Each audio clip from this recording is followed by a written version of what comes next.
السلام علیکم، آپ انسائیڈ پاکستان دیکھ رہے ہیں۔ میں اسد فردوسی ہوں۔ کراچی میں بھیک مانگنے پر حدود کا تنازع، خاتون بھکاری عدالت پہنچ گئی۔ تفصیلات کے مطابق additional district and session court میں خاتون بھکاری نے 3 بھکاریوں کے خلاف مقدمہ دائر کرنے کی درخواست کی، جس پر عدالت نے فیصلہ سنایا۔ عدالت نے خاتون بھکاری کی درخواست کو مسترد کرتے ہوئے کہا کہ بھیک مانگنے والا معاملہ انتہائی دکھی کرنے والا ہے۔ پتہ نہیں کون سی ایسی مجبوری ہے جو فریقین بھیک مانگنے پر مجبور ہوتے ہیں۔ عدالت نے کہا کہ عدالت مجبور لوگوں کے جذبات کی قدر کرتی ہے، لیکن عدالت کوئی ایسا فیصلہ نہیں کر سکتی جس کی مانگ غیر قانونی ہو۔ عدالت نے اپنے فیصلے میں مزید کہا کہ مجبوری اپنی جگہ، لیکن بھیک مانگنے کے لیے جگہ مختص نہیں کی جا سکتی۔ عدالت امید کرتی ہے کہ لوگوں کی مشکلات کم ہوں۔ فریقین کے لیے دعا ہے کہ ان کی مشکلات کم ہوں۔ پولیس کے مطابق درخواست گزار خاتون سعود آباد میں فٹ پاتھ پر بھیک مانگتی تھی۔ 3 دیگر بھکاریوں نے خاتون کو جگہ چھوڑنے کا کہا اور خاتون بھکاری نے پولیس میں ہراساں کرنے کی درخواست دائر کر دی۔ تاہم پولیس نے مقدمہ درج کرنے سے انکار کر دیا۔ پولیس کے انکار کے بعد خاتون بھکاری نے عدالت میں درخواست دائر کی تھی۔ سر، یہ ہیں حالات ہماری مملکت خداداد اسلامی جمہوریہ پاکستان کے، انفارچونیٹلی، کہ 10 کروڑ کی آبادی ہماری غربت کی لکیر سے نیچے ہے، اور یہ وہ طبقہ ہے جو بچے بھی زیادہ پیدا کر رہے ہیں۔ 2.5 کروڑ بچہ ہمارا، بلکہ 2.5 کروڑ سے بھی زیادہ، 2 کروڑ 65 لاکھ بچہ ہمارا سکول سے باہر ہے، جو کہ اس ملک کا مستقبل ہے۔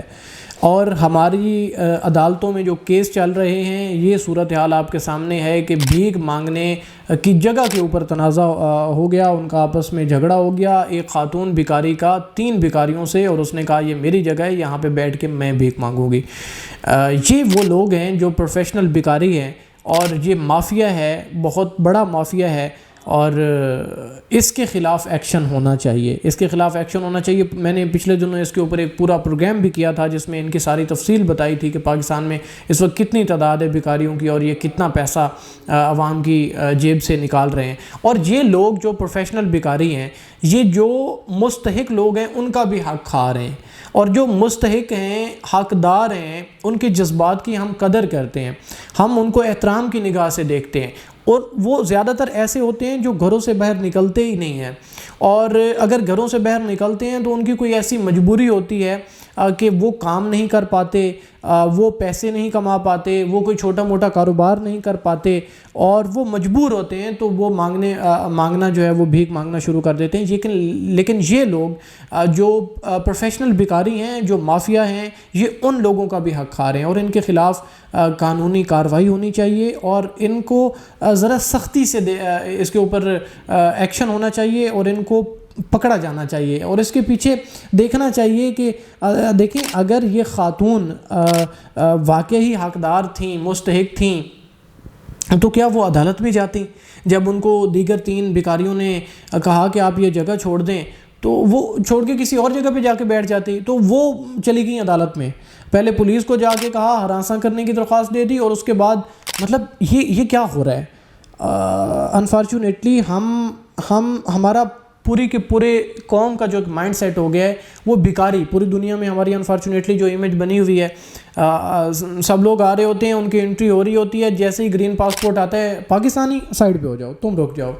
اور پھر پچھلے دنوں آپ نے دیکھا کہ دبئی نے ہمارا لیبر ویزا جو ہے وہ بین کر دیا۔ اس کی وجہ یہ ہے کہ ہم سکیلڈ لیبر باہر نہیں بھیج رہے، سکیلڈ لیبر انڈیا بھیج رہا ہے، دنیا میں پہلے نمبر پہ اس وقت سکیلڈ لیبر بھیجنے میں۔ اور ہم کیا کر رہے ہیں کہ ہم اپنا ایسے لوگ بھیج رہے ہیں جن کے پاس نہ تعلیم ہے، نہ ہنر ہے، نہ ان کے پاس پیسے، اگر پیسہ ہوتا تو پاکستان میں کاروبار کر لیتے، تو باہر وہ جاتے ہیں، اور باہر جا کے پھر یا تو وہ بھیک مانگیں گے یا پھر وہ کرائم کریں گے۔ اور اسی طرح سے پچھلے دنوں ایک خبر ہم نے بریک کی تھی، جو سعودی عرب میں قتل اور ڈکیٹی کی واردات میں 3 پاکستانیوں کو سزائے موت ہوئی تھی۔ تو انفارچونیٹ ہے، یہ سارا نہیں ہونا چاہیے، اس کے اوپر اداروں کو ایکشن لینا چاہیے، اور خاص طور پر جو ہماری 10 کروڑ کی آبادی، ٹوٹل ہماری لگ بھگ 25 کروڑ کی آبادی، اور اس میں جو 10 کروڑ کی آبادی ہے وہ غربت کی لکیر سے نیچے، اس کے لیے حکومت کو سوچنا چاہیے، اس کے لیے کوئی ایک روڈ میپ بنانا چاہیے، پلان بنانا چاہیے کہ کس طرح سے ہم نے ان کو غربت سے نکالنا ہے۔ اور پھر 2.5 کروڑ سے زیادہ جو بچہ ہمارا سکول سے باہر ہے، جو ملک کا مستقبل ہے، ان کا ایک روڈ میپ تیار کرنا چاہیے، ایک پراپر فیزیبلٹی بنانی چاہیے کہ کس طرح ہم ان کو سکولوں میں لا سکتے ہیں۔ اور پھر یہ جو بیکاری مافیاز ہیں ان کو کنٹرول کیا جانا چاہیے. اپنا بہت سارا خیال رکھیے.